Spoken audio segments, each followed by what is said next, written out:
4, c'est rien, c'est rien. Ouh. Ça y est, on est en ligne, Rabotai. Ouh. Besha Tova, à tous ceux-là qui suivent notre série des prophètes en ligne. Les petits prophètes, là, on est dans la dernière série, chers amis. Alors, Baruch Hashem, merci, parce qu'aujourd'hui, il y a déjà des centaines, hein, pas des dizaines. Hein. On a dépassé les 100 vidéos depuis qu'on a démarré la série. Bien sûr, avec quel livre en premier, vous vous rappelez ou pas? Yehoshua, Josué, Shoftim, les rois, on a fait toute une série. Et après, on a continué avec les Ktubim, les Vim. Il n'y a plus que temps. Vidéo? Oui. Et là, on va fêter ensemble donc le début de Yona. Ils m'ont appris en français Jonas, vous l'a marqué quand même. Et je ne crois pas qu'il y ait un juif qui ne connaît pas Yona. Il a eu un grand mérite. Oui. Et que c'est la Haftara de Mincha de Kippo. Voilà. Alors, beaucoup, tout le monde, ils sont dans les synagogues. Je demande avance Merchila pour ceux-là qui s'endorment un peu pendant cette Haftara.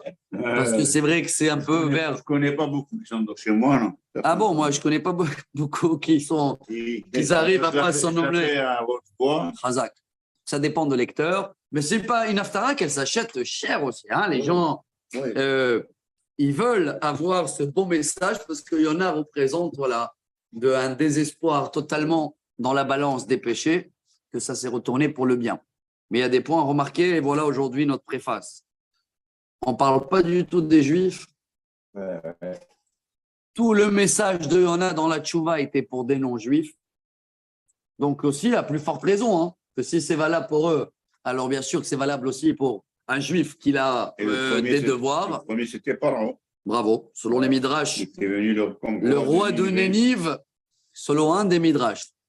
Et le pharaon d'Égypte ou la descendance de pharaon d'Égypte, comme plusieurs versions, mais ce n'est pas marqué dans la Torah qu'il était noyé, lui, hein, dans la Shira. Il ne s'est pas noyé. C'est marqué Kol Sus Paro, Richbo Parashav, le cheval de Paro. Tous les cavaliers. Et là, eux, oui, mais Paro, il a été sauvé, il s'est sauvé à Nineveh et il a ouvert une nouvelle affaire.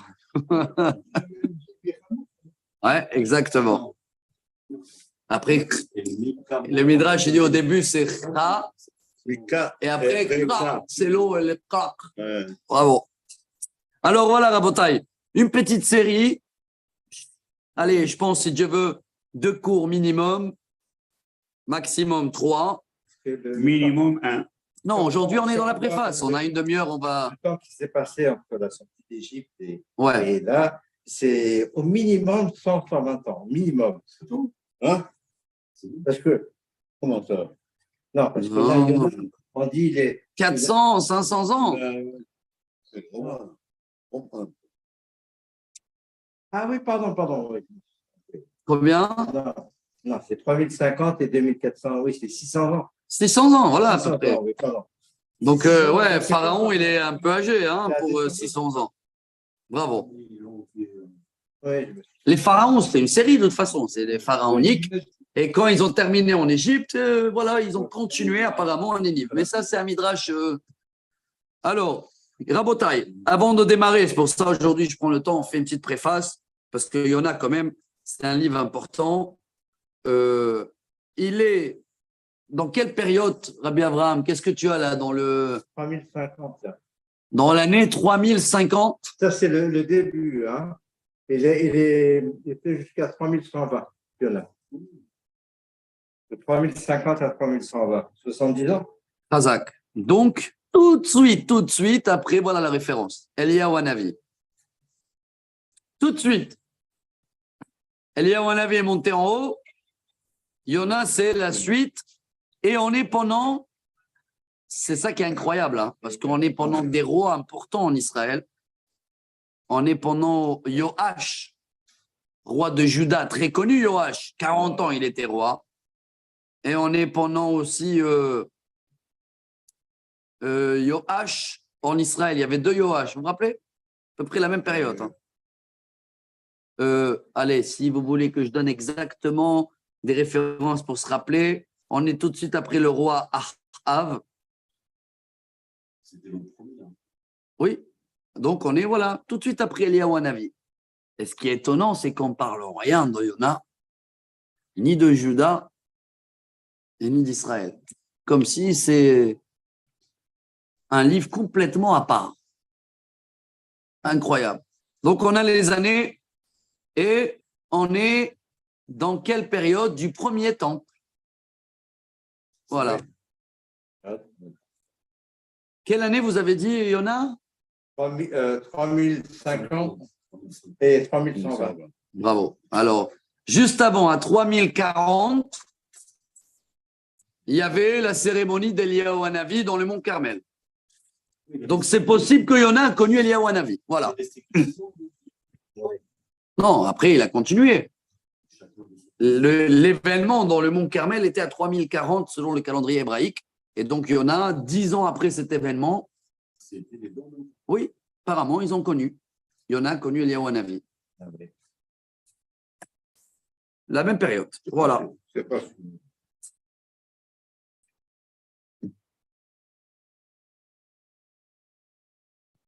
Alors, dans Yona, on va trouver comme ça. On va trouver d'abord les miséricordes de Dieu sur toutes les créations. Regardez bien cette analyse qu'on va faire parce que ce n'est pas seulement sur une ville, c'est même le petit vers qu'on va voir après avec dans l'arbuste. Kikayon, là, le arbuste, je ne sais pas comment on l'appelle. Le ricin. Le ricin, Kikayon. Ouais, c'est possible. L'huile de ricin, ça s'appelle en hébreu shemen kik, exact. Et il est dans la Mishnah de Bameh Madlikin. Bameh Madlikin, deuxième chapitre de Shabbat. Velo be shemen kik, et pas dans l'huile de ricin. Bravo. Donc, on va voir comment les miséricordes de Dieu, ils ne sont pas seulement sur des juifs ou des non-juifs, même sur les animaux et les plantes. C'est beau, parce qu'il y en a, il détaille tout ça. Au plus gros. On va aussi voir qu'on ne peut pas fuir. Il y a aussi Dieu dans la mer, l'intervention dans la mer, les poissons. Oh là, bravo, Hacher, on a oublié là, ça c'était le côté où on s'endormait. Bravo, il y a les gens du bateau, il y a tout le dialogue là qu'on va se remettre. On va essayer de l'étudier avec une profondeur. Donc on voit comment Dieu intervient à travers de toute la nature et on ne peut pas fuir le message de Dieu, le destin ne peut pas échapper. Incroyable parce qu'il a essayé de s'échapper. Il y en a. Non, des grands messages pour nous. Si lui, il a essayé, alors nous aussi, des fois, on essaye. Hein. C'est pour ça que c'est beaucoup de morale.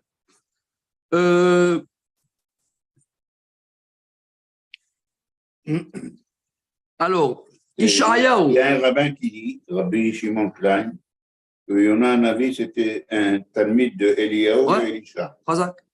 Donc, c'était un élève d'Eliyahu Hanavi et Elisha qui a repris la relève après Eliyahu Hanavi. Ce n'est pas le premier qui fait des prophéties sur des non-juifs. On avait trouvé un peu à Jérémie, beaucoup à Yecheskel. Yecheskel, il y avait un moment, il a fait des prophéties que pour les nations autour, vous vous rappelez? On a trouvé aussi à Amos. Il a parlé des autres nations. Donc, voilà, c'est fréquent. On n'a pas de source. Est-ce que Yona a été écrit en hébreu ou en araméen, il a été traduit? Parce que si Yona, le message s'adresse à les autres nations, ou ça, il a écrit pour nous en hébreu, Yona alors. Mais c'est possible que le texte d'original existe en araméen. Je lis ce qui est marqué. J'ai pas de. En vérité, il n'a rien à foutre de Yona chez nous, chez les Juifs. Parce qu'il te dit. L'araméen, ce n'est pas une langue des autres.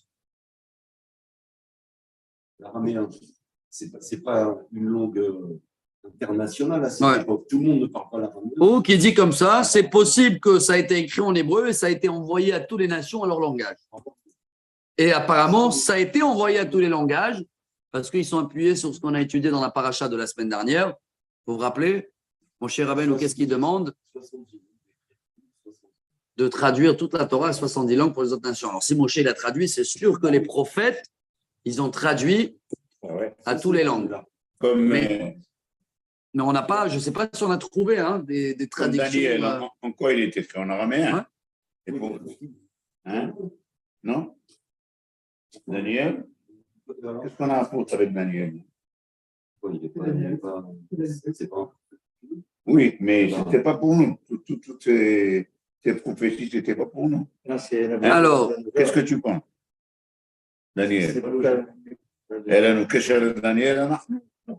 on est loin de Daniel. Daniel, c'est fin du premier temple. Il a été écrit en araméen, Daniel. Ouais. 90%. Ouais. Mais c'est plus tard. Daniel, on est encore à 200 ans après Yona et tout cela. Hein. Mais on marque Daniel, on est dans la période de Jérémie, quoi. Oui. Ouais. Ouais. Juste après Jérémie et Yahaskel. Jérémie et Yahaskel, on a compris que c'est parallèle, mais Jérémie, c'est plus Israël.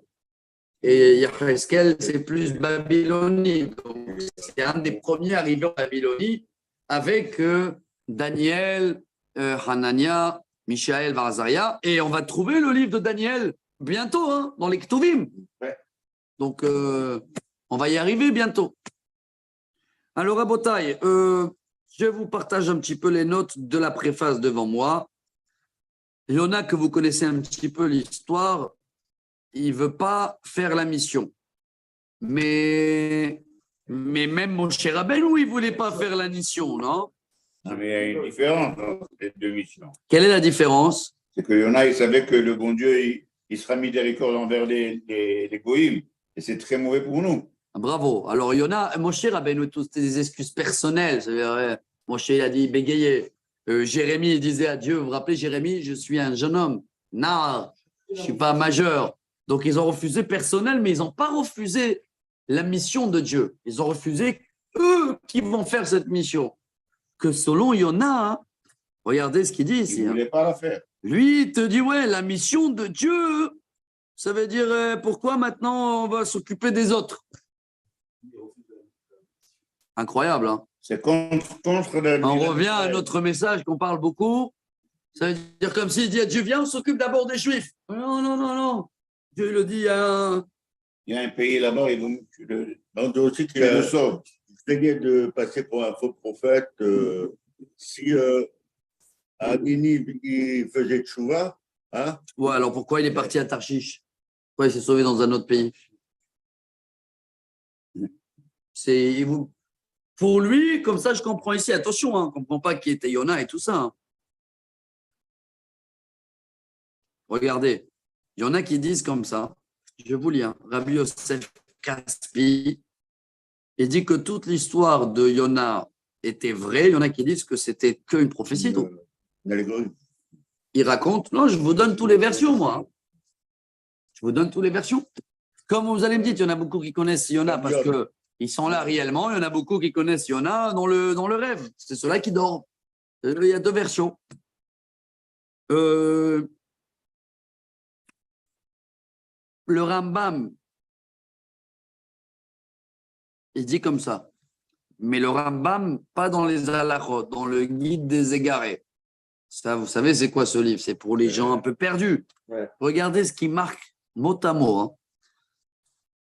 תדע, כי כמו שיראה אדם בחלום, שהלך לארץ ונשא אישה וקרא לו בן, כך אלה משלי הנבואה, אשר יעשה הנביא, הכל לא במראה נבואה. Selon le Rambam, beaucoup des histoires de prophètes, il est parti là-bas et il s'est marié. Et voilà, il te donne un exemple, le Rambam, avec Yaheskel. Je suis assis dans ma maison avec les sages de Juda devant moi. Mais on avait bien vu que Yaheskel, il était en Babylonie. Vous vous rappelez ou pas? Et il raconte qu'il voit tout le temple. Et il a tout mesuré, tout calculé. On s'est pris la tête avec les dessins. C'est une vision. Donc le Rambam, il dit de la même principe. Beaucoup des prophètes, c'est des visions. Ah, parce qu'il y en a qui m'ont dit, ils ont trouvé le poisson qu'il avalait Yona. D'accord, non, je ne crois pas qu'il est vivant aujourd'hui, mais c'est vrai que dans la théorie, c'est possible qu'il y a une baleine qui avale quelqu'un ou pas, sans oxygène, sans tout rien. C'est pas évident de... On sait qu'il y a un Léviathan qui est encore vivant. Hein? Il attend le triathlon métier pour que le bon Dieu le chauffette auto pour le donner au tzadikim. Ouais, alors regardez, il y a ici un autre commentaire très beau. Très, très beau. Regardez ce qu'il dit. c'est quoi cette histoire-là de avaler, le poisson, il a avalé et tout? Dieu, il dit comme ça, je ne sais pas, c'est basé sur le Rambam. Dieu, il a beaucoup des autres moyens de faire, il est très bizarre. Il y a une belle réponse. Belle réponse. Elle me plaît, c'est la première fois que je vois ça. Ninvé, en araméen, c'est Nundag. Le drapeau de Nénive en acadite, acadien, en acadie, c'est une poisson dans une maison. Donc, c'est un poisson qui est avalé dans une maison. Regarde, il a dit, vois sur Google, encyclopédie, tu vas voir Nénive. Donc, Dieu, le fait qu'il a refusé d'y aller, il amène le drapeau de Nénive, le poisson qu'il avale lui, à la place du drapeau que la maison avale le poisson. Dieu, il a inversé. C'est pour ça, selon un des commentaires, pourquoi il y a cette histoire qu'il a été avalé par un poisson. Il y en a dans le Gemara, je vous dis, dans le Talmud, Rabotai. Dans le Talmud, c'est marqué, il y a des rabbins qui disent que c'était un miracle qu'il a eu Yona. Et dans le traité Ta'anit, chapitre 2, c'est marqué Mishéana et Yona, ou Yane etrem, Vishma avec Kol Tzakatrem, Baruch Ata Hashem, Aone Be'et Sarah. Ils ont même fait une prière dessus, que dans les Slechot, on le dit.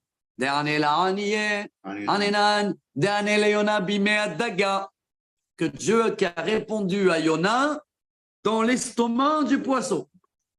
Donc, tu as deux versions, ou métaphore, ou une réalité, une histoire qui s'est passée, mais dans le concept de miracle. Il y a beaucoup des commentaires qui veulent essayer de comprendre les secrets. Il y a beaucoup de secrets, il y a beaucoup de messages cachés. Dans chaque domaine, il y a un message caché, des moralités. Le Radak, qu'on connaît bien, Rabbi David Kimhi, lui, il dit comme ça. Pourquoi, il demande une belle question, pourquoi on a trouvé ce livre ici qui n'a rien à voir avec les Juifs? En bo zecher l'Israël. C'est le seul livre qui ne parle pas du tout des Juifs. Belle question. Et je rajoute un peu dans la sauce, et en plus choisi pour Milcha de Kippour.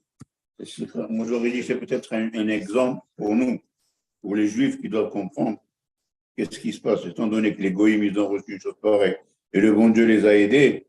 Alors nous, on doit comprendre de ça que c'est un exemple pour nous. Alors, nous. Bravo, voilà les réponses. Razak, vous avez la réponse du Radak.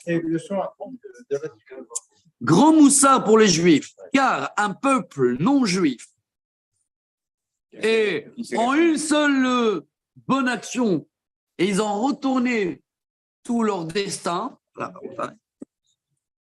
il a fait. L'accepter. C'est pas comme les Juifs à la Ukraine. C'est vrai, ça aussi c'est marqué, bravo, ça, mais là c'est un peu dans le côté négatif. Ouais. Alors eux, une fois un message, ça passe, c'est nous. C'est marqué. Bon. Il y a un autre livre qui dit comme ça, ça montre aussi la grandeur et la royauté de Dieu sur la nature, comme nous on a parlé. Donc ça montre l'importance de la justice, Rosh Hashanah et Kippour, que ce n'est pas que le peuple juif. Ayom Arat Olam, Ayom Yamid Bemishpat, Kol Yitzurei Olam, on dit à Rosh Hashanah. Tout le monde passe dans ce jour-là. Animaux, machin, donc tout a été prévu. Le poisson qu'il est là, le chose, le kikayon, le ver, Tarshish, Ninvé. Voilà une réponse.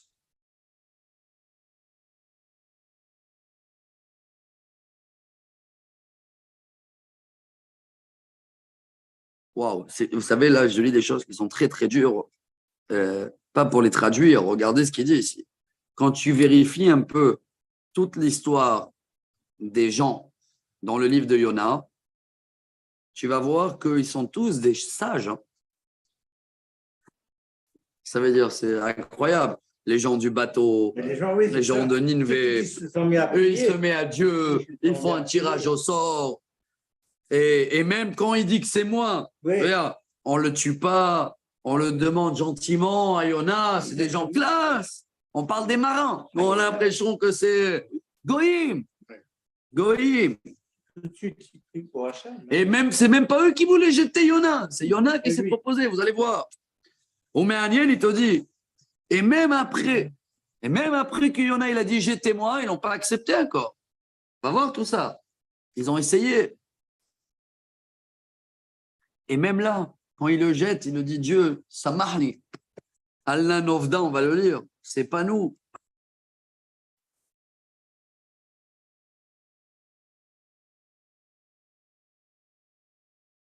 C'est incroyable tout ça. Alors là, il te dit regarde comment ils écoutent, ils font tous tchouva. Ah, il renforce toutes les questions là.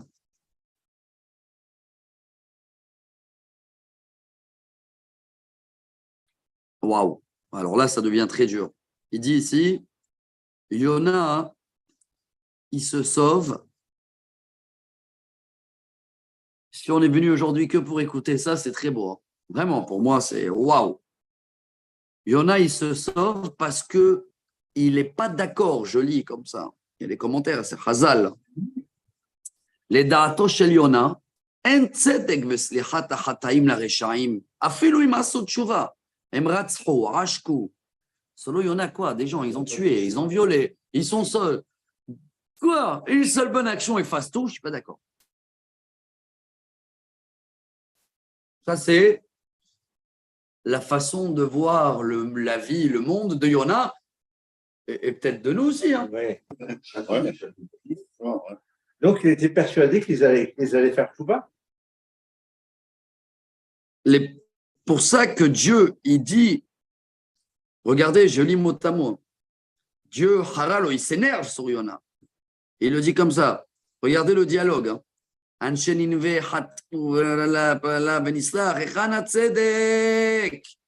Et Yona, il dit comme ça. Pour lui, il était sûr que Dieu, il va retourner la ville de Nénive. Impossible de faire tchouva parce que c'était la pire des villes dans les péchés. Ah, oui. Et donc Yona, il attend. Pour Yona, la justice, c'est qu'ils font tchouva, d'accord, ils méritent le paradis. Mais la ville doit être retournée, ils doivent tous mourir ici. Irrattrapable. Et il amène tout le dialogue entre Dieu dans le Talmud de Jérusalem, que selon la sagesse et la prophétie et tout le monde, tu as fait des dégâts, tu dois payer. Selon Hachem, non. Hein? Tout peut se retourner.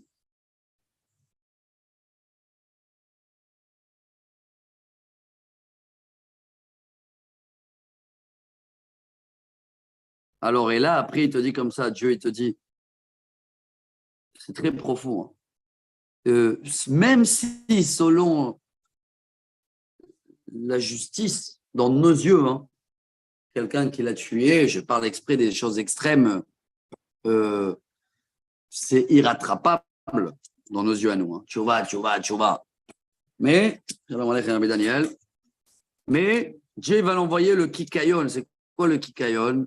C'est le ricin qu'il a poussé en quelques jours et que Dieu il a fait sécher et que là, Yona, il a dit de Dieu, haram. Alors Dieu, il dit, haram, pourquoi haram? Parce qu'il y avait une semaine de travail. L'assassin, ça fait 50 ans que, entre guillemets, Dieu, il dit, je le donne la vie, je m'investis sur lui tous les jours. Des villes entières. Ça veut dire qu'il y a un travail derrière, il y a des miséricordes que nous, on ne peut pas les comprendre. Parce que Dieu, c'est Verachama, Valkol Maasa. Donc, c'est des calculs de miséricorde incompréhensibles pour nous. Et ça se comprend pourquoi maintenant à Kippour, on est. Parce que peu importe, tu as fait des péchés, tu crois que tu as fait trop des dégâts, tout est rattrapable. Tout est rattrapable dans la tchouva. Voilà ce que Yona, il n'a peut-être pas compris, mais à la fin, il a compris. Et que nous, on a encore du mal à l'avaler jusqu'à aujourd'hui. Bon.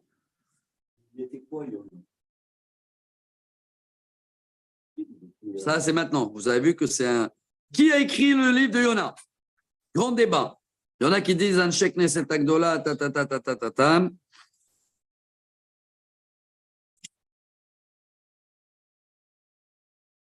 Lui, il te dit que c'est Haggai, Zecharia ou Malachi. juste à la fin ils ont retrouvé tous ces prophètes. C'est Yona qui l'a écrit. Hein. תודה רבה. זכית. לא אוכל, זה לא אוכל בבא. למה? מה? קשה. כן, זה הרב לטורקיה, הרב ארדוגן. לא אוכל, הרב ארדוגן. זה תודה רבה. אבל תזרוק זה הרב ארדוגן, תזרוק אותו. כן, מה? אתה מכיר אותו, את הרב ארדוגן? כן. יפה, זה marqué en Turquie, אין כשרות. באמת? אין כשרות. אתה לא רואה? טורקיה. איפה? טורקיה. אבל גם שם יש שם השגחה, מה? קניתי את זה מכונות כשרה, מה, לא? אוקיי, peut-être sur le paquet, mais pas הנה. מה כתוב? ארדוגן. ארדוגן? באמת? marqué en arabe. ניתן את זה לביבי נתניהו? לבריאות.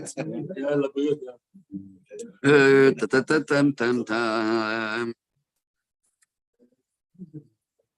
Alors, Yona.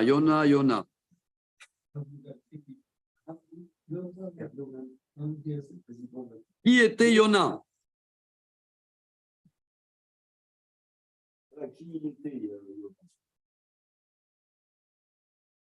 Le fils d'Amitai. Qui était Amitai? Non, qui était Amitai. Moi, je ne veux pas savoir le fils de qui. Qu'est-ce qu'il était? Qu'est-ce qu'il faisait? Il était quoi? Regarde, c'est pas marqué. Le Midrash, il dit comme ça. Incroyable Midrash. Yona Alomet, Nichnas, le Gan Eden Chai. Il y a un Midrash qui dit celui d'Eliyahu Hanavi, il est monté vivant comme Eliyahu Hanavi. Parce qu'on n'a pas de. On n'a pas de tombe. On n'a pas de marqué aussi, qu'il est né, décédé. Non, mais Hachem, il a choisi pour être prophète. Il n'y a pas de problème. Mais avant qu'il soit prophète, il était quelque chose. Il était l'ami de Elisha avec Eliyahu Hanavi. Ouais. Après, il y a toutes des midrash ici qui disent que tous les marins, quand ils ont vu le miracle, ils ont tous jeté leur idolâtre, ils ont tous parti se convertir, ils sont retournés à Yafo, ils ont fait l'allié à Jérusalem, ils ont fait la circoncision à tous ces enfants. Voilà. Ouais. Et après, dans le midrash et dans les Gmarot, il y a deux avis. Qu'est-ce qui s'est passé avec Nénive? Écoutez bien, hein. Il y en a, selon une partie, qui disent une bonne teshuva, mais Rabbi Yochanan, dans le Talmud de Jérusalem, il dit, je vais retourner tout de suite après, teshuva tmanik. Mais c'est pas mal, même teshuva tmanik, nous, on est tous les ans pareil, non?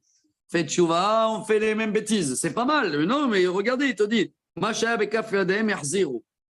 Rabbi Shimon ben Lakish, il dit Tshuva shel remiyot aswan sheninve. Oula, c'est pas mal ça comme message.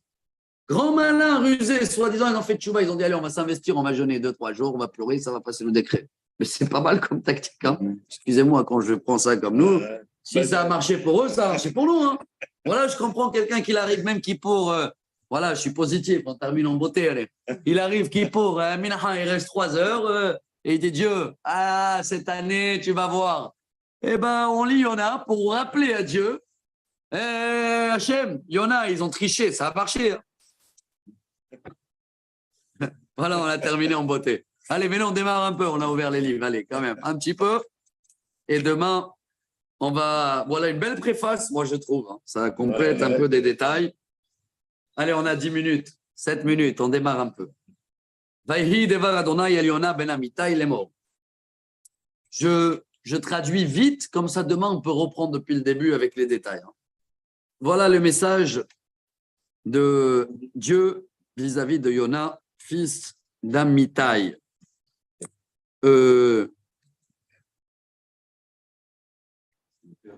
Ouais, il y en a ici qui commentent pas mal, ils disent que Amitai, ça veut dire Emet. Ça va être ça à la fin, Ouais, le sceau de la vérité. Donc ça comprend. Selon Yona, si c'est le fils de la vérité, selon lui, la tchouva, il n'arrive pas à l'avaler. Il n'arrive pas à avaler que la tchouva peut tout effacer. Il est émet. C'est pour ça que j'ai demandé. Parce que, là, je ne vais pas dire ça, mais lui, comment il veut en plus toute une vie. Alors, avec Hachem. je me rappelle quoi? Tu veux la Gemara, page 31, Shabbat, avec celui-là qui voulait se convertir sur un pied. Ouais. Bet Shammai, qu'est-ce qu'il a dit? Bet Shammai, c'est Emet, non? C'est Emet la Amita. Bet Shammai, c'est il a dit. Il a pris le bâton même. Pourquoi? Selon lui, tu ne peux pas te convertir sur un pied. Bet Hillel. Il a dit il va être converti. D'accord, la vérité, elle est où? Oui, la vérité absolue, elle est dans Bet Shammai. Mais la halakha, elle n'est pas comme lui parce qu'on n'est pas dans une vérité absolue. Donc voilà. Quel est le meilleur résultat? Donc nous, on lit Yona pour ne pas réfléchir comme ça. Parce que selon Yona, fils d'Amitai, voilà. Selon Yona, je ne vais pas là-bas parce qu'il mérite d'être détruit. Donc, ça veut dire, selon Yona, Kippour, Rosh Hashanah, tu peux jeûner tout, très bien. Dieu, il va te pardonner, mais il va te faire payer. Et selon Dieu, à la fin de Yona, on comprend que non. Voilà, c'est ça, La tchouva efface tout. Oui, c'est ça. La tchouva, elle est plus forte que la vérité. Parce que nous, on a une vérité fausse. Dieu, il a une vérité qu'on ne peut pas la comprendre. On ne peut pas la comprendre. Bon, on est bien d'accord. Hein. Si quelqu'un y croit la comprendre, eh ben, il se croit le bon Dieu. Ça, il y en a beaucoup des comme ça, mais il n'a rien compris. Voilà. Alors, Koum, Lech, El Ninve, Ha'ir Agedola, Ukra Alea, Ki Altar Atam Lefanai.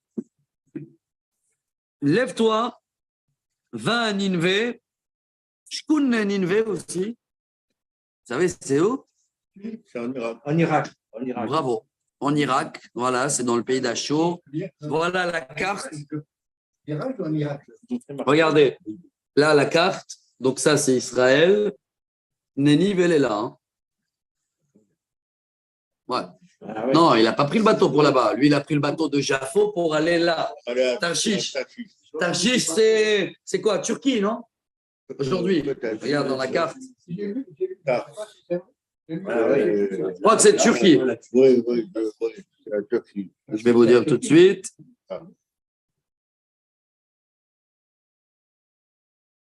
Tarshish.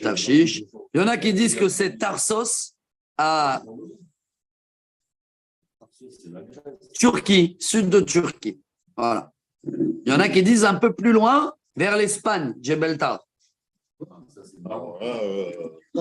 Oui, Espagne, Maroc. Mais quoi qu'il arrive, il a fui complètement de l'autre côté, Yona. Quelle préface sur Yona. Quelle histoire. Il a fui avec Avec le bateau. Hein?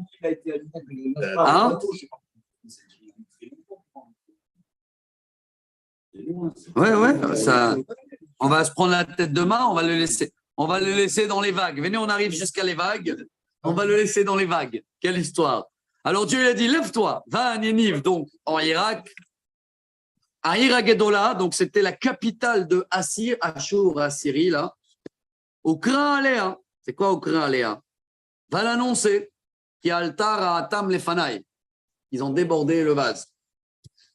Vaya comme Yona, livro Artarshisha.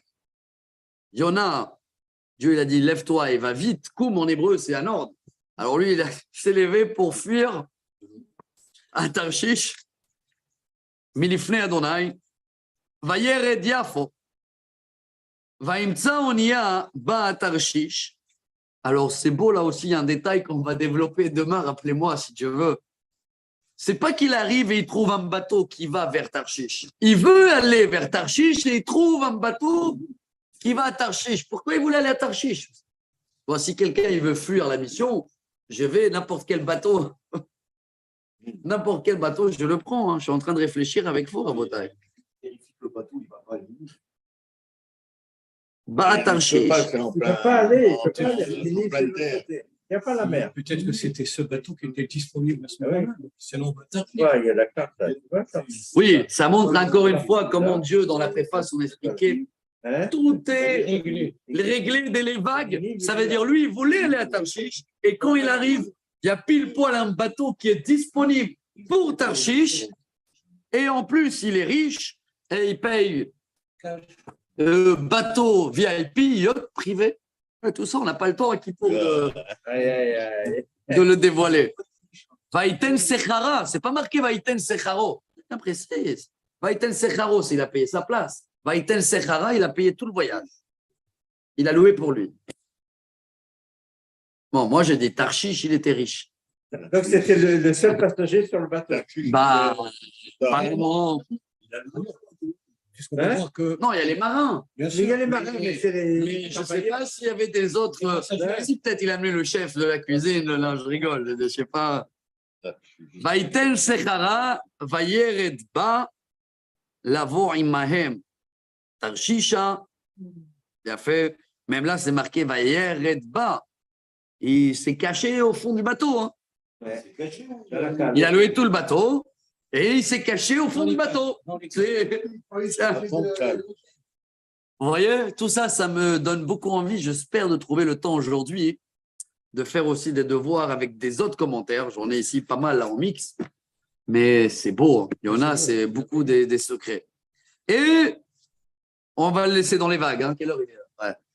Vadona etil ruach gedola el hayam, vaïsar gadol bayam, vaoniyah hisheva lishaver. Et Dieu, tout de suite, dès qu'il sort de Tel Aviv, Jaffo, des vagues, tempêtes, du vent, et le bateau allait se casser, et on va laisser le premier cours dans les vagues.